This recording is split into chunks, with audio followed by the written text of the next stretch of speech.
The Mughal empire in the 17th century and after. So इस section में हम देखेंगे कि 17th सेंचुरी के बाद और 17th सेंचुरी के टाइम पर मुगल एम्पायर का क्या सिस्टम था, क्या हाल था उसका, कि क्या मुगल एम्पायर की पावर कम हो चुकी थी, क्या वो और भी ज़्यादा फ्लरिश हो रहा था। तो ये सब चीज़ें देखेंगे कि मुगल एम्पायर का क्या सीन था 17th सेंचुरी के टाइम पर। So the administrative and military efficiency of the Mughal Empire led to great economic and commercial prosperity. So जैसा कि हमने अकबर के टाइम पे भी देखा कि जो एडमिनिस्ट्रेटिव सिस्टम था पूरा और जो मिलिट्री इफिशिएंसी थी वो काफ़ी अच्छी थी। उन्होंने काफ़ी अच्छे से पूरा प्रशासन चलाया, काफ़ी अच्छे से मिलिट्री को मैनेज किया ताकि हर चीज़ को अच्छे से संभाला जा सके और हर काम को उन्होंने अच्छे से करने की कोशिश की।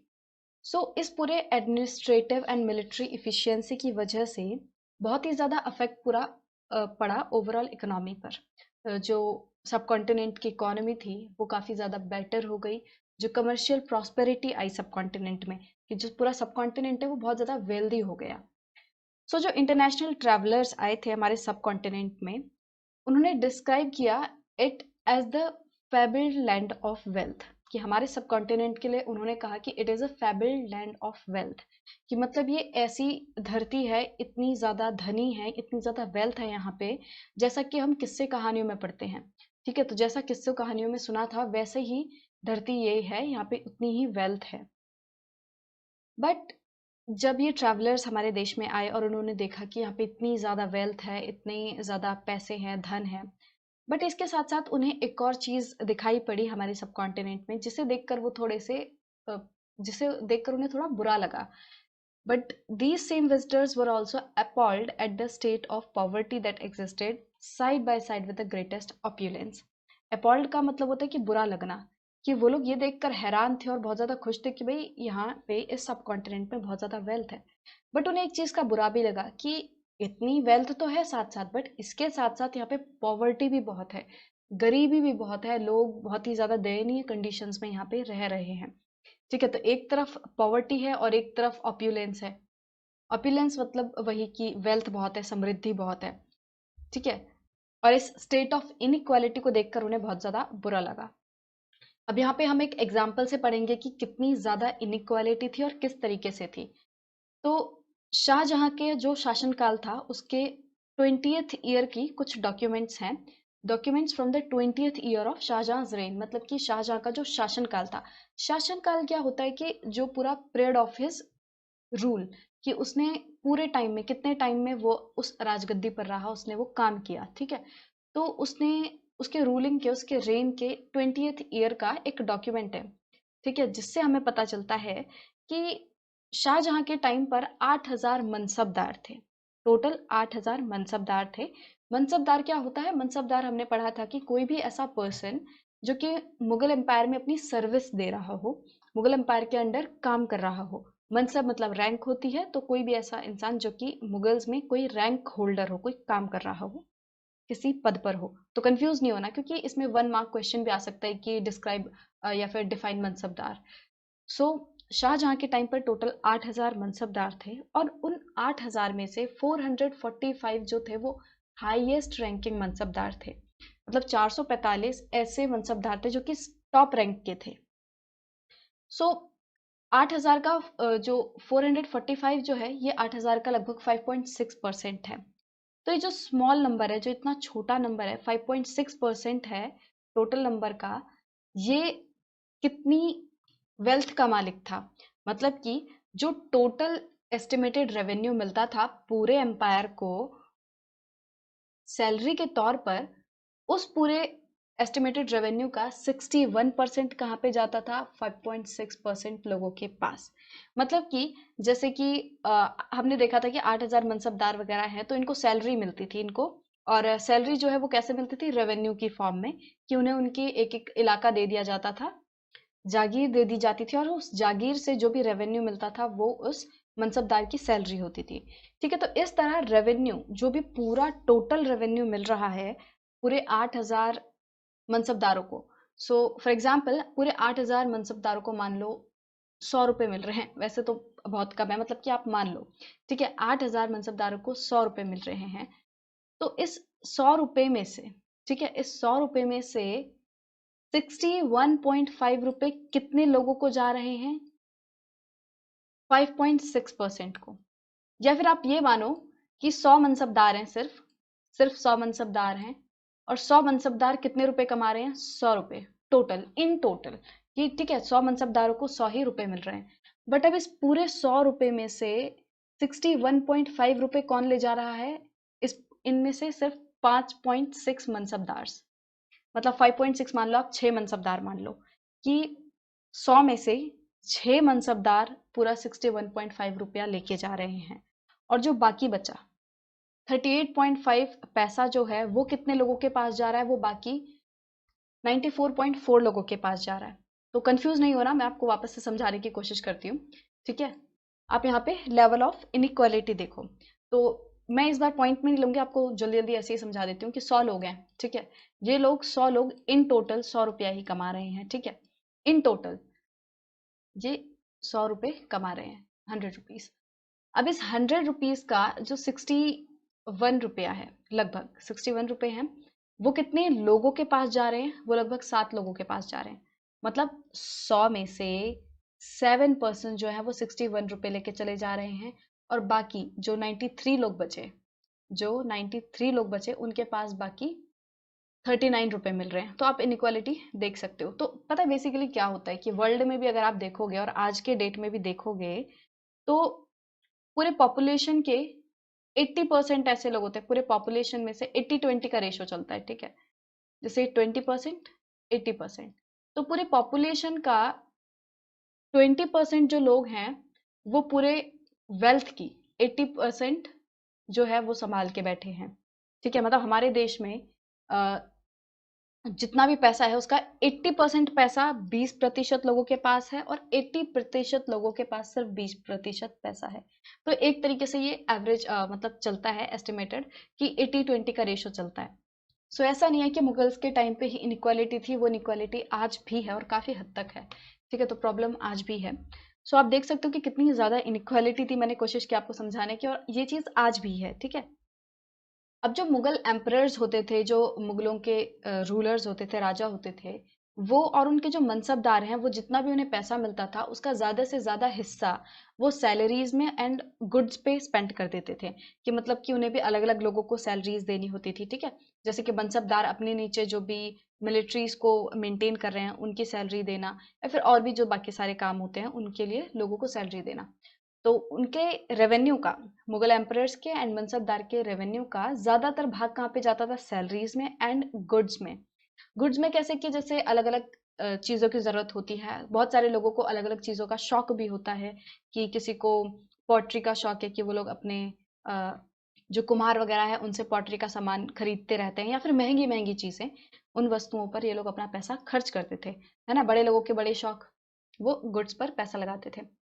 तो ये जो एक्सपेंडिचर होता था, ये क्योंकि अब ये लोग सामान पे खर्च कर रहे हैं, अब वो सामान आएगा कहाँ से? कोई बनाएगा, ठीक है। तो कौन बनाता है? आर्टिशंस बनाते हैं, पेजेंट्री होती है, पेजेंट्री जो फार्मर्स हो गए, तो वो फूड्स वगैरह ग्रो करते हैं।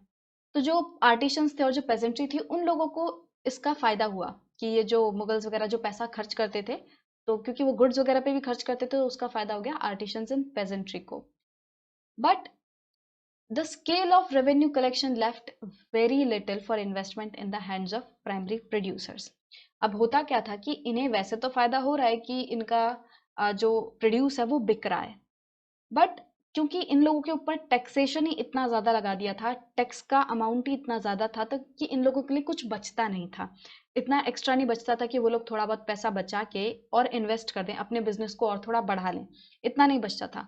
मान लो वो लोग 100 रुपए कमा रहे हैं, तो 100 में से उन्हें 80 रुपया एज टैक्स देना पड़ रहा है। अब 20 रुपए में वो क्या ही कर लेंगे? 20 रुपए में वो उन्हें अपना पेट भी भरना है, घर भी चलाना है, और इसलिए वो इतना नहीं बचा पाते थे कि वो लोग अ, अपने बिजनेस को एक्सपेंड कर पाए।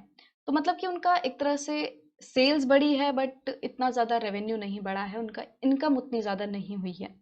तो सबसे ज्यादा जो गरीब रहते थे उन लोगों के पास इतना ही पैसा मिल पाता था उन्हें कि वो सिर्फ अपना पेट भर पाए, मतलब पेट भरने लायक ही वो लोग कमा पा रहे थे, बाकी इतना एडिशनल नहीं बचा पा रहे थे कि वो लोग एडिशनल रिसोर्सेज खरीद पाए, अपने टूल्स एंड सप्लाईज को और बढ़ा पाए, इतना पैसा नहीं कमा पा रहे थे। बट जो वेल्दियर पेजेंट्री थी, जो वेल्दियर आर्टिसनल ग्रुप्स थे, मतलब कि जो अमीर लोग थे, अमीर मर्चेंट्स हो गए, बैंकर्स हो गए, उनको इस चीज से काफी ज्यादा फायदा हुआ। ठीक है, जो अमीर थे, मतलब कि एक तरह से जो अमीर है वो और अमीर होता जा रहा था और जो गरीब है वो और गरीब, क्योंकि अमीरों को तो फायदा हो रहा था कि वो लोग गुड्स वगैरह भी बेच रहे हैं, उन्हें प्रॉफिट भी मिल जा रहा है, वो पैसा बचा भी पा रहे हैं, बट गरीब नहीं बचा पा रहा था। ठीक है, तो जो वेल्दियर लोग थे, जो अमीर लोग थे, उन्हें इसका फायदा हुआ, बट जो पुअर लोग थे उन्हें इस सिस्टम का इतना फायदा नहीं हुआ। अब 17th सेंचुरी के एंड तक जो ये मुगल एलाइट थे, जो कि मनसबदार वगैरह थे, जो कि मुगल्स के अंडर काम कर रहे थे, अब क्योंकि ये बहुत ज्यादा वेल्थ कंट्रोल कर रहे थे, बहुत ज्यादा रिसोर्सेज थे इनके पास, तो धीरे धीरे अब जिसके भी पास पैसा होता है, जिसके भी पास रिसोर्स होता है, वो पावरफुल बनता है। ठीक है, पावर कम्स विद मनी। तो धीरे धीरे जैसे इनके पास वेल्थ बढ़ती जा रही थी, इनके पास रिसोर्सेज बढ़ते जा रहे थे, ये जो मुगल एलाइट थे, जो मुगल्स के अंडर काम कर रहे थे, इंपॉर्टेंट पोजीशंस पर थे, तो ये लोग भी बहुत ही important and powerful group of people की तरह इमर्ज होकर आए। ये भी बहुत ज्यादा पावरफुल होने लगे थे। और जैसे ही मुगल एम्परर की जो पावर है वो थोड़ी कम हो रही थी, वैसे ही ये जो मुगल एलाइट थे, ये जो दूसरे पर्सन थे, मुगल्स के अंडर काम करने वाले लोग, वो लोग अपनी इंडिपेंडेंस क्लेम करने लग रहे थे, वो लोग अपनी जो पावर है उसे स्टैब्लिश करना स्टार्ट कर रहे थे। अब क्या होता है, पावर में एक बंदा ऊपर रहता है तो दूसरा इंसान नीचे रहता है। ऐसा होता है कि पावर सीसॉ की तरह होती है कि आज कोई ऊपर कल नीचे, और कल वही पर्सन ऊपर और दूसरा नीचे, ऐसा होता है। ठीक है, तो जैसे ही मुगल एम्परर की जो पावर है वो कम होती, तो जो दूसरे पर्सन हैं वो आके गद्दी पर बैठ जाते, वो अपनी पावर स्टैब्लिश कर लेते। ऐसा हो रहा था कि मुगल की पावर कम हो रही थी, और ये जो एलाइट हैं वो जाकर अपनी इंडिपेंडेंस क्लेम कर रहे थे। और इन लोगों ने अपनी अपनी नई नई डायनेस्टीज बना ली, और वो लोग जैसे कि हैदराबाद एंड अवध जैसी प्रोविंसेस को वो लोग कमांड करने लग गए, कंट्रोल करने लग गए। बट अपनी इंडिपेंडेंस क्लेम करने के बावजूद, मतलब कि इन लोगों ने अपना एक अलग से पावर स्टेब्लिश कर ली थी। इसके बाद भी इन लोगों ने मुगल जो एम्परर है उसको अपना मास्टर ही माना। उन्होंने माना कि ये जो मुगल एम्परर हैं ये हमसे ऊपर हैं, ये हमारे मास्टर हैं। ठीक है, हम इनको अपने से पावरफुल मानते हैं, बट अपना एक अलग से काम भी कर रहे हैं, हम इंडिपेंडेंट भी हैं कि इनका हम पे कोई दबाव नहीं है, बट हाँ हम इन्हें मानते हैं। इस तरह का सिस्टम चल रहा था। और 18th सेंचुरी तक क्या हुआ कि जो अलग अलग प्रोविंसेस थी उन लोगों ने अपनी अपनी अलग अलग पॉलिटिकल आइडेंटिटीज स्टैब्लिश कर ली थी। मतलब कि सब लोगों ने अपनी अपनी इंडिपेंडेंस क्लेम कर ली थी। पूरा जो एम्पायर है वो अलग अलग प्रोविंसेस में फिर से बट गया, और अलग अलग प्रोविंस अलग अलग लोग कंट्रोल कर रहे थे, क्योंकि मुगल्स की जो पावर थी वो थोड़ी कम हो गई थी। ठीक है, सो इसके साथ ही हमारा ये वाला चैप्टर खत्म होता है। बट अभी एक और पार्ट है, वैसे आपके एग्जाम्स में तो ये आई थिंक नहीं पूछा जाता है, बट स्टिल थोड़ा इंटरेस्टिंग होता है, चैप्टर से हट के थोड़ी नॉलेज मिलती है। तो एल्सवेयर वाले सेक्शन को भी हम देख लेते हैं, किंग्स एंड क्वींस। तो 16th सेंचुरी की बात की जा रही है, तो उस टाइम पे बहुत सारे पावरफुल किंग्स एंड क्वींस होते थे। सो उनमें से एक है रूलर ऑफ ऑटोमन टर्की, जिनका नाम था सुल्तान सुलेमान। तो इन्होंने 1520 से लेके 1566 तक राज किया था।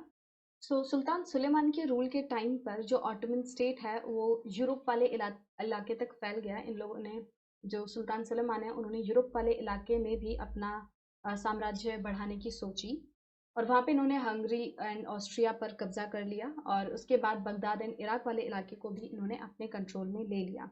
और नॉर्थ अफ्रीका वाला पार्ट और मोरक्को तक का वाला जो हिस्सा है, वहां तक जो ऑटोमन अथॉरिटी थी उसको बहुत ज़्यादा माना जाता था, बहुत ज़्यादा उसकी एक तरह से इज्जत की जा रही थी कि हाँ, जो ऑटोमन एम्पायर है, ऑटोमन अथॉरिटी है, उसको एक्सेप्ट कर रहे थे लोग, एक्नॉलेज कर रहे थे। सुलेमान ने ऑटोमन नेवी को भी वापस से रिकंस्ट्रक्ट किया। तो ईस्टर्न मेडिटेरियन वाले इलाके में जब ये लोग डोमिनेट करने लग गए, तो उसके कारण जो ऑटोमन नेवी है उसे स्पेन के साथ कंपटीशन करना पड़ा। अरेबियन सी वाले इलाके में उसने पोर्टुगीज को चैलेंज दिया। और जो सुल्तान सुलेमान है, जो मोनार्क है, उसको क्या नाम मिला, अल कानूनी। इसका मतलब है द लॉ गिवर, ऐसा इंसान जो लॉ बनाता है, लॉ देता है। क्योंकि इस टाइम पे बहुत सारे इनके जो शासन काल है उसमें बहुत सारे रूल्स एंड रेगुलेशंस बनाए गए थे, मतलब कि कानून। और इन रूल्स एंड रेगुलेशंस का एम क्या था कि जो पूरा एम्पायर है सुल्तान का, अ, सुल्तान सुलेमान का, तो वहाँ पे एक स्टैंडर्डाइज सिस्टम लाया जा सके कि वहाँ पे सब कुछ एक समान हो। ऐसा ना हो कि कहीं पे कुछ और सिस्टम चल रहा है एडमिनिस्ट्रेशन का, कहीं पे कुछ और। तो एक स्टैंडर्डाइज एडमिनिस्ट्रेटिव प्रोसीजर्स लाने के लिए उन्होंने इतने सारे रूल्स एंड रेगुलेशंस लाए थे। और इनका मेन फोकस ये भी था कि जो पेजेंट्री है, जो फार्मर्स वगैरह हैं, उनको बचाया जा सके फोर्स्ड लेबर से, और जो एक्स्ट्रा ऑर्डिनरी टैक्सेस लगते हैं, फालतू के टैक्सेस लगते हैं, तो उनसे भी पेजेंट्री को बचाया जा सके। और बाद में 17th सेंचुरी में जब ऑटोमन डोमेन्स थे, ऑटोमन वाले जो इलाके थे, जब वहाँ पर पब्लिक ऑर्डर कम होने लगा, तो फिर जो सुलेमान कानूनी वाला जो पीरियड था, उसको क्या माना गया कि भाई वो आइडियल गवर्नेंस वाला पीरियड था। तो उस टाइम पे सब कुछ बहुत अच्छे से चला, क्योंकि यहाँ पे फोकस किया गया फोर्स लेबर को बंद करने में, कि लोगों को फोर्स लेबर से बचाया जा सके, फालतू के टैक्सेस से बचाया जा सके। तो बहुत सारे एडमिनिस्ट्रेटिव स्टैंडर्डाइज करने के लिए कानून लाए गए। तो इन सब के कारण जो सुलेमान का जो शासन काल था, उसको एक आइडियल गवर्नेंस की तरह माना गया, कि ये जो पीरियड है, ये आइडियल गवर्नेंस का पीरियड था। अब हमने पूरा चैप्टर खत्म कर लिया है, एल्सवेयर वाला सेक्शन भी पढ़ लिया है। उम्मीद करती हूँ आपको पूरा चैप्टर समझ आया हो, अच्छा लगा हो। और अगर आपको अच्छा लगा है तो फिर लाइक बटन पर क्लिक कर दीजिए, सब्सक्राइब बटन को दबा दीजिए, और बेल आइकन पर भी क्लिक कर देना, ताकि आपको कोई भी नोटिफिकेशन जो हो वो छूटे ना। मैं आपसे अगले वीडियो में मिलूंगी एक नई टॉपिक के साथ। तब तक के लिए अपना ध्यान रखिए, पढ़ाई अच्छे से करते रहिए। तो bye bye and take care.